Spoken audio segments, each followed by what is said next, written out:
اچھا علی بھائی ایک مسئلہ اور آیا انگوٹھے چومنے کا، اس میں بھی مجھے اہل حدیث اور شیعہ تو نظر ہی نہیں آئے پکچر میں، پتہ نہیں وہ انہوں نے کاٹ دیا صدقے جاواں انگوٹھے چومنے تے بس وہ بریلوی آؤ نا لیاؤ نا تہاڈے انگوٹھے دا بھی میں بندوبست کیتے اج مینوں پتہ سی یہ بھی آ جائے گا جی ضعیف حدیث جو ہے وہ اس پہ تواتر امت ہے کہ وہ قبول ہوتی ہے فضائل میں، اور انہوں نے بلکہ ضعیف حدیث بھی انہوں نے تو ضعیف کو ہی نہیں کہا وہاں پہ، یہ عام طور پہ اس میں دلیل دیتے ہیں کہ جی ضعیف حدیث پوری امت کا موقف ہے کہ وہ فضائل میں قبول ہوتی ہے، لیکن او بڑا ہی امت پوری امت اے جناب ایک چینل تے بیٹھ کے چار بندے پوری امت کہنا شروع کر تو انہوں نے ضعیف حدیث بھی نہیں کی، وہاں انہوں نے کہا جی فقہ حنفی میں ہماری یہ دیا ہے جی، ہاں یہ بات ٹھیک ہے، دوسرے سارے چپ کر ہاں وہ ظاہر ہے انہوں نے کہا جی ہمارے گھر میں ایسا ہی ہوتا ہے، الکمونیہ میں تو ایسا ہی ہوتا ہے، یہ وہی چیز ہے، تو الکمونیہ چ نہیں ایسی یہ دنیا چ رہ رہے ہیں۔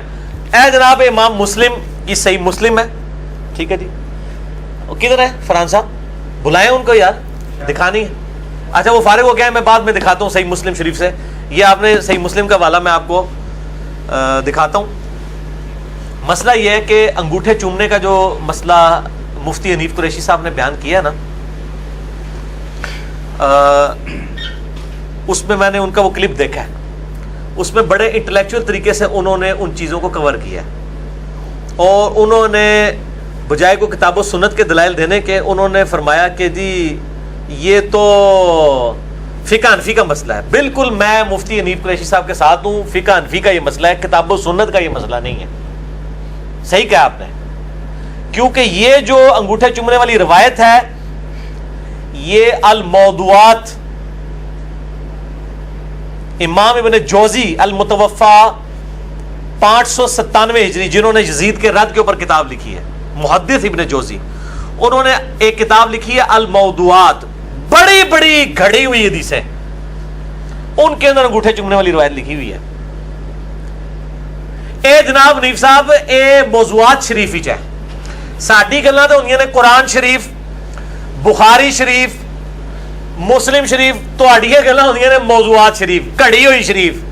اور گھڑی ہوئی شریف وضع کی گئی، یہ وضع کا لفظ اردو میں بھی استعمال ہوتا ہے، وضع کی گئی چیز، وضع کی گئی، فیبریکیٹڈ، انگلش میں ہم کہیں گے فیبریکیٹڈ۔ یہ موضوعات شریف سے انہوں نے روایت پیش کی ہے، یہ کوئی حدیث کی کتاب نہیں ہے بلکہ گھڑی ہوئی بڑی بڑی حدیثوں کی ہے موضوعات شریف۔ یہ بتائیں، اور غلام سعود سعیدی صاحب نے صحیح مسلم میں باقاعدہ اس حدیث کے حوالہ نیچے لکھا ہے موضوعات شریف تو میں کہہ رہا ہوں موضوعات انہوں نے حوالہ لکھا ہوا ہے، تو جو گھڑی ہوئی حدیثوں کی کتاب میں سے نکال رہے ہیں۔ اب حنیف قریشی صاحب کو پتا تھا یہ موضوعات شریف میں ہے، تو انہوں نے کہا کہ اب چونکہ شریف ہے تو ہم ان کے بزرگوں کے حوالے ان کو دے دیں تاکہ اہل حدیث دوبارہ کسی کو شکل نہ دکھا سکیں۔ اہل حدیث تو واقعی بریلویوں کو شکل نہیں دکھا سکتے، لیکن سانو تے نہ بریلوی شکل دکھا سکتے، نہ دیوبندی، نہ اہل حدیث تے نہ شیعہ، اسی تے کرنی صحیح گل سیدھی۔ اے جناب دکھاؤ جی کی مسئلہ ہویا ہے، حنیف قریشی صاحب نے انہوں نے پھکی کے دیتی ہے، اے پھکی ہے جی امام ابن تیمیہ المتوفا 728 ہجری کی کتاب اقتداء صراط مستقیم، انجینئر صاحب نے گھر میں نہیں چھاپی، یہ دارالاسلام پبلیکیشن کی ہے، نیچے سے یہ بھی دکھائیں دارالاسلام پبلیکیشن، صراط مستقیم کے تقاضے، اے ترجمے میں نہیں آپ کیتے، اے خود اہل حدیثاں دے علماء نے کیتے، دارالاسلام کی چھپی ہوئی ہے، یہ بڑی مشہور کتاب ہے، ٹھیک ہے۔ اسی کتاب کے بارے میں میری شیخ زبیر صاحب کے ساتھ فون کال بھی ریکارڈ ہے، جس میں انہوں نے کہا کہ اس میں بد عقیدگیاں لکھی ہوئی ہیں اس کتاب کے اندر۔ شیخ الاسلام صاحب، یہ آج کل تو شیخ الاسلام ہے ڈاکٹر طاہر القادری صاحب اور ڈاکٹر اشرف آصف جلالی صاحب، یہ اس زمانے کے شیخ الاسلام، آج کل بھی بعض لوگوں کے ہیں۔ انہوں نے اس کا حوالہ حنیف قریشی صاحب نے شاہ دیا کہ جی ابن تیمیہ نے لکھا ہے کہ میلاد منانا اگرچہ بدعت ہے لیکن حسن جو نیت ہے پیچھے اس کے اوپر ثواب ملے گا۔ اے دکھاؤ جی میں انڈر لائن کیتے ہیں، یہ ریڈ کلر کا انڈر لائن ہوا ہے، اقتداء صراط مستقیم میں میلاد والا چیپٹر، دارالاسلام پبلیکیشن۔ یہ میں اکثر والے دیتا تھا، آج میں پہلی دفعہ آن ایئر دکھا رہا ہوں، شاید تہاڈی برکت نال، انگوٹھے چومنے دی برکت نال، یہ میں نے آج تک آن ایئر کبھی نہیں دکھایا، ٹھیک کر لیا جی کور۔ یہ کہتے ہیں کہ اسی طرح نبی علیہ السلام کی ولادت کے دن کی تعظیم کا معاملہ ہے، مسلمان یہ چیز یا تو عیسائیوں کی تقلید میں کرتے ہیں جو حضرت عیسیٰ کا یوم ولادت مناتے ہیں عید کے طور پہ، یا رسول اللہ کی محبت اور تعظیم کی وجہ سے کرتے ہیں۔ ابن تیمیہ صاحب نبی علیہ السلام کی محبت اور تعظیم کی وجہ سے ہی کرتے ہیں، تسی بھلیکھا نہ دیو لوگوں نو۔ اچھا پھر وہ کہتے ہیں اللہ تعالیٰ اس بدعت پر تو نہیں لیکن اس محبت اور اجتہاد پر انہیں ثواب دے گا۔ کس اجتہاد پر؟ کہ حضور کی تعظیم کی خاطر جو میلاد منائے یہ اس نے اجتہاد کیا نا. یعنی بریلوی کب کہتے ہیں کہ یہ جو ہے شروع سے اس طرح جلسے جلوس ہو رہے ہیں؟ وہ بھی مانتے ہیں 8ویں 9ویں صدی ہجری میں شروع ہیں. یہ بھی حکمرانوں نے شروع کیا، پھر اجماع کروا دیا. حکمران ڈنڈے کی زوڑ کے اوپر اجماع کروا دیتے ہیں. احمد بریلوی صاحب خود مانتے ہیں کہ 8ویں 9ویں صدی ہجری میں شروع ہے. بریلویوں کا کہیں گے دعویٰ نہیں ہے کہ یہ شروع سے اس طریقے سے چل رہا ہے. وہ کہتے ہیں یہ بعد میں شروع ہے. تو اب یہ ابن تیمیہ کہہ رہے ہیں کہ جی یہ اجتہاد جو کیا ہے نا میلاد منانے کا، اس پر اس محبت کی وجہ سے جو انہوں نے یہ تعظیم کے لیے حضور کی میلاد منایا، اس پہ ثواب ملے گا. اچھا اب کیا ہوا، نیچے جس نے ترجمہ کیا نا اس نے حاشیہ لگا دیا. انہوں پتہ لگ گیا کہ ابا جی نے گل غلط کر چھڑی ہے. روحانی ابا جی ترجمہ کرنے والے مولانا صاحب مولانا عبد الرزاق ملیح آبادی، وہ لکھتے ہیں لیکن جسے معلوم ہو کہ یہ چیز بدعت ہے اس پر بھی وہ اس کا مرتکب رہے تو ایسی روح میں ثواب نہیں بلکہ اللہ کی ناخوشی کا ذریعہ ہوگا. اے اپنے ابا کو سمجھاؤ نا، اے تسی تھلے لکھ رہے ہو لوگاں واسطے، تسی ابن تیمیہ نو جاؤ انہاں نو سمجھاؤ کہ حضرت صاحب ایک ہی چھڑول مار کے گئے ہو، پھر کہتے ہیں چھڑول لفظ بول دے، چھڑول ہی ہے نا. اے چھڑول پھڑ لی جناب حنیف قریشی صاحب نے، انہاں پھڑ کے چھڑول مار چھڑی کہ جی ہاں جی انگوٹھے چومنے لایا تے ابن تیمیہ. تواڈے مولانا اسحاق صاحب بھی انہوں بڑا پازیٹیولی پیش کرتے سن. بالکل جعلی مسئلہ لکھا ہے. نبی علیہ السلام نے تو بدعت کے اوپر دوزخ کی بشارت سنائی ہے.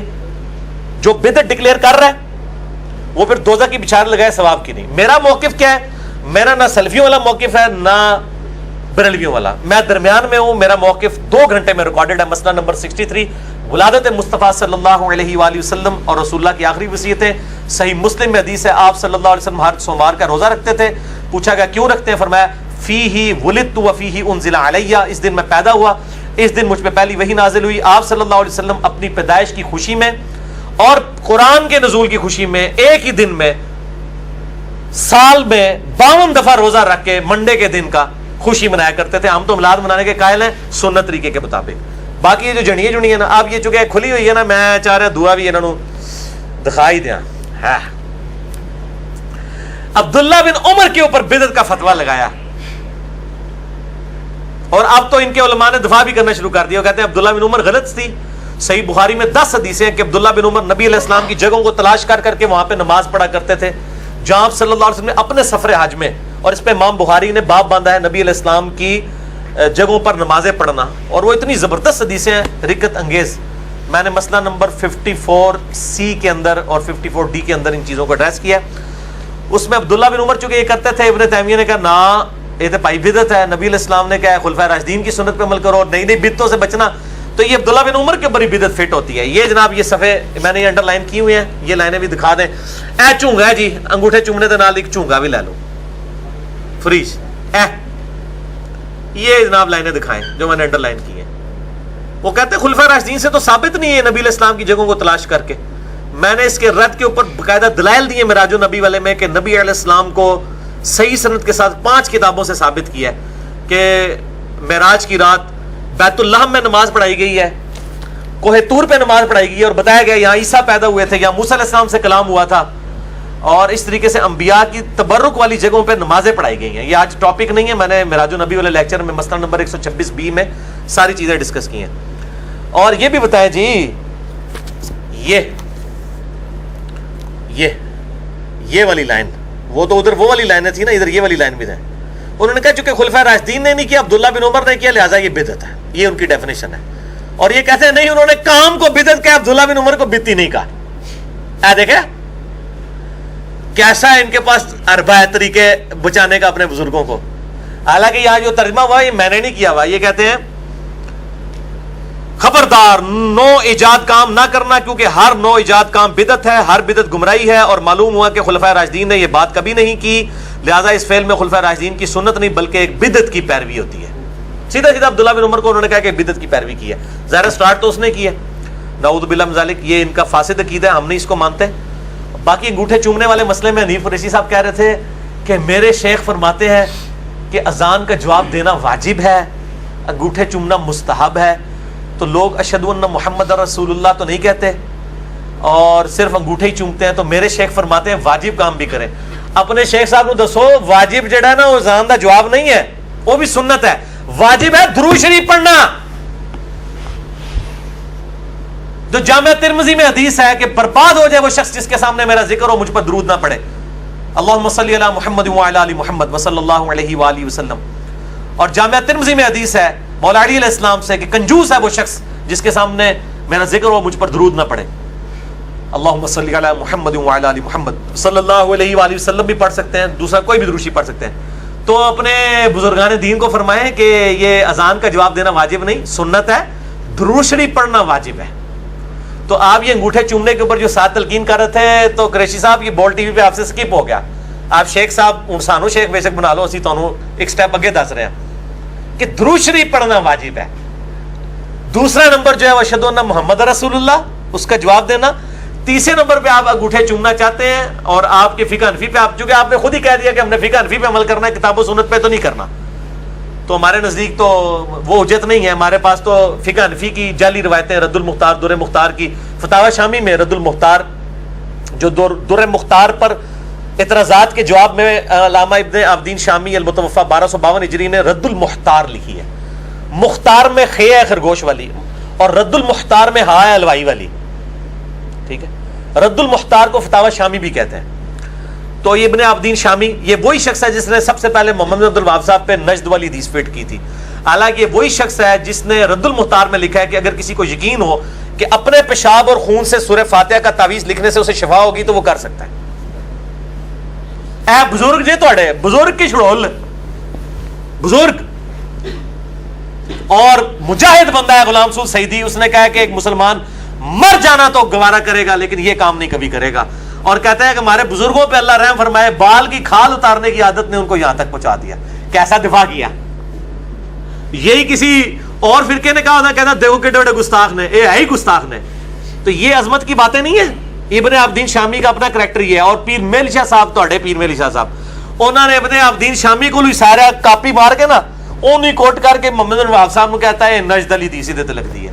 اے سارے چھاپے مار دے, اے نقال جے اخوان دے مفتی, حالانکہ نقل کر دے جائے ایک دوسرے دی نقلاں مار مار کے نا, تو اے محدث بھی اخوان دے ہوندے نقال نے, صرف نقل کرتے ہیں. تو اے جناب جو ضعیف حدیث, ضعیف کیا وہ میں نے بتایا تھا نا, ایک دیوبندی مفتی کے پاس میں گیا ان دنوں, میں تحقیق کر رہا تھا. میں نے کہا جی آپ انگوٹھے کیوں نہیں چومتے؟ میں تو دیوبندی ہو کے بھی بریلوی کے بعد دیوبندی جب ہوا تو میں انگوٹھے چومتا تھا. انہوں نے کہا جی اس لیے نہیں چومتے بریلوی چومتے ہیں. میں کہا یار چنگا صاحب ہے بھائی, فقہ حنفی کا بنیادی مسئلہ ہے. تو نہیں جی ضعیف حدیث ہے, فضائل مال میں بھی ضعیف حدیث ہے. یہ ضعیف سے بھی ایک درجے آ گئی ہے, بلکہ موضوع ہی ہے. اور باقی یہ جو ضعیف حدیثیں ہیں نا, ضعیف حدیثیں فضائل پہ یہ کہتے ہیں نا, یہ دھوکہ دیتے ہیں. مفتی حنیف قریشی صاحب نے وہ حدیث بیان کی ہے کہ سیدنا ابوبکر صدیق رضی اللہ تعالیٰ عنہ علیہ السلام نے انگوٹھے چومے اس جعلی روایت میں, اور نبی علیہ السلام نے فرمایا جو میرے اس خلیل کی سنت پہ عمل کرے گا میں اس کا قائد بنوں گا قیامت والے دن شفیع. تو یہ صرف فضیلت تک تو نہیں رہے, انہوں نے تو عقیدہ کاٹ لیا ہے کہ اس کی شفاعت ہوگی جو انگوٹھے چومے گا. کہتے فضائل کہہ کے داخل کرتے ہیں پھر عقیدہ بناتے ہیں. حالانکہ صحیح مسلم میں حدیث ہے جس نے اذان کا جواب دیا, درود شریف پڑھا, اس کے بعد الوسیلہ والی دعا مانگی, اس پہ میری شفاعت حلال ہو جائے گی. وہ بیک فٹ پہ چلا گیا, انہوں نے انگوٹھے چومنے پہ ہی کام کروا دیا, اور الٹا جو نہیں چوم رہے ان کے پر گستاخ رسول کے فتوے. تو یہ خود اور یہ ضعیف روایتیں جو ہے نا, امام مسلم کے مقدمے میں امام مسلم نے یہ بات لکھی ہے. شاہ جی میں نے پہلے بھی آپ کو کئی دفعہ بتایا, امام مسلم نے صحیح مسلم کے مقدمے میں لکھا ہے کہ جو حدیثیں ہیں یا تو حلال و حرام کے لیے لی جاتی ہیں, یا لی جاتی ہیں امر اور نہیں کے لیے, امر و نواہی کے لیے, کسی کام کا حکم دینے یا اسے منع کرنے, یا ترغیب اور ترہیب کے لیے. الترغیب و ترہیب, یہ امام منذری کی ایک کتاب بھی ہے. الترغیب کہتے ہیں نیک اعمال کی فضیلت لوگوں پر آشکار کرنا, فضائل سنانا, اور الترہیب ڈر سنانا برے اعمال کا. تو امام مسلم نے تینوں کا ذکر کیا ہے کہ حلال و حرام, امر و نواہی, الترغیب و ترہیب. ان 6 کاموں کے لیے 3 کیٹیگریز بن گئی اور 6 کام. اس کے علاوہ حدیث کسی اور کام کے لیے نہیں لی جاتی ہے. تو جب اس کام کے لیے حدیث لی جا رہی ہے تو پھر حدیث کا پرکھنا ضروری ہے. کیا صحیح حدیثیں دنیا میں ختم ہو گئی ہیں کہ آپ لوگ ضعیف حدیثوں سے سہارا لے رہے ہو؟ اور جو لوگ یہ ضعیف حدیثیں اپنی کتابوں میں نقل کرتے ہیں ان کا مقصد صرف یہ ہے کہ لوگوں پہ اپنی علمیت جھاڑیں کہ ہم نے اتنی روایتیں جمع کر لی ہیں. حالانکہ ایسے علماء جاہل کہلانے کے حقدار ہیں جو ضعیف روایتیں ان کا ذوق بتائے بغیر اپنی کتابوں کے اندر نقل کر رہے ہیں. کیا صحیح حدیثیں ختم ہو گئی ہیں؟ اسی کے تحت میں نے کیلکولیشن نکالا تھا کہ امام مسلم ضعیف حدیث کو فضائل میں لینے کے بھی قائل نہیں ہے. ٹھیک ہے جی.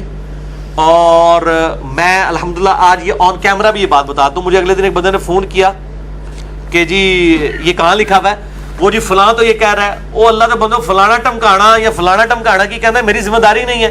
میں جب ایک بات کہتا ہوں تو اللہ نے بندوں میں مولویوں کا اچھا ہے تسی جڑا ہے جرگمال تو نہ بنو نا. آپ خود مسلم شریف کھول کے پڑھے. صحیح مسلم میں پہلی 93 روایتیں, صحیح مسلم کا مقدمہ مسئلہ نمبر 36 میں نے پڑھایا ہے. آپ مسلم شریف کھولیں جو 92 نمبر روایت ہے نا مقدمے میں, 92 نمبر روایت, وہ اس کے اندر یہ ساری چیز. 93 نمبر تو آ جاتی ہے وہ حدیث جبریل, وہ کتاب الایمان کی پہلی حدیث ہے. 92 روایتیں جو ہے نا وہ اس کے اندر ہیں مقدمے میں.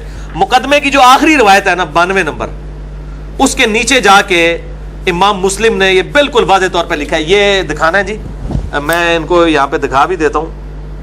یہ 2 صفحے دکھانا ہے. یہ امام مسلم نے مقدمے میں, یہ صحیح مسلم شریف انٹرنیشنل نمبر کے مطابق ہے, مکتبہ اسلامیہ کی شائع شدہ ہے. ٹھیک ہے, صحیح مسلم آپ اپنی بھی کھول کے پڑھ لیں, مقدمہ پڑھیں, مقدمے میں بالکل اینڈ پہ جا کے الفاظ آ جائیں گے. ٹھیک ہے نا, الفاظ اسی طریقے سے لکھے جاتے ہیں. پبلک کو دھوکہ نہ دیں کہ جناب یہ کہاں لکھا ہوا ہے. ولی بھائی کہہ رہے ہیں جناب وہ انہوں نے کہا کہ جی وہ کھارا پانی ہے, یہاں تو نمکین لکھا ہوا ہے. تو اللہ کا بندے, کھارے اور نمکین میں کیا فرق ہوتا ہے؟ الترغیب و ترہیب فضائل ہی بات ہو رہی ہے نا, ٹرمز ہے نا, استعمال ہو رہی ہیں ٹرمز محدث کی ہے. یہ دکھا دیے جی, اور یہ پہلے صفحے کے اوپر بھی یہ ساری دکھائیں جی. جتنے میں نے جملے بولے ہیں نا یہ والے انڈر لائن ہوئے میں نے پڑھ کے سنا دیے. باقی جس کو شوق ہے خود پڑھے. منو نہ فون کریا کرو, اللہ کے بندے ہوتے ہیں, منو نہ رابطے کریا کرو. جو چیز میں بیان کر دیتا ہوں آپ کاؤنٹر چیک کتابوں سے کریں, انشاءاللہ آپ کو پتہ چلے گا کہ آپ کے علماء کو دھوکہ دے رہے ہیں, اور انجینئر صاحب جو کچھ بتا رہے ہیں وہ لکھا ہوا ہوگا وہاں پہ.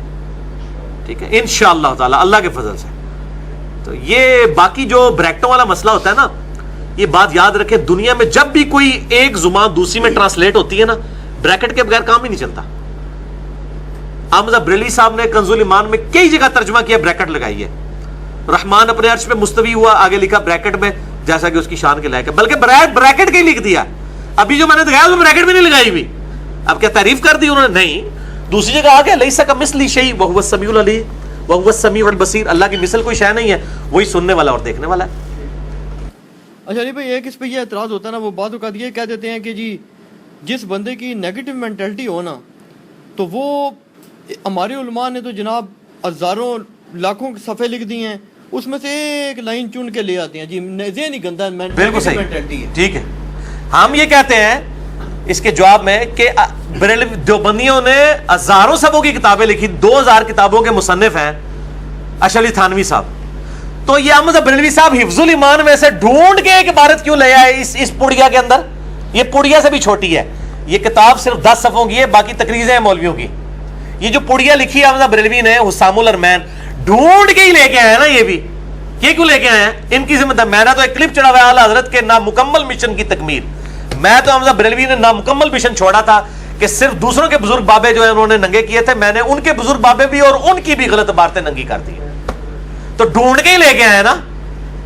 ٹھیک ہے, تو یہ ان کو ٹھیکہ ملا ہوا ہے. ان کو آج کل ٹھیکہ میرے کو ہے جناب, کیونکہ احمد بریلوی صاحب 1340 ہجری فوت ہو چکے ہیں, اے پائی چل رہے 1438 ہجری, اے انجینئر صاحب کا دور ہے, اتنے ٹھیکہ آج کل میرے کو ہے بھائی.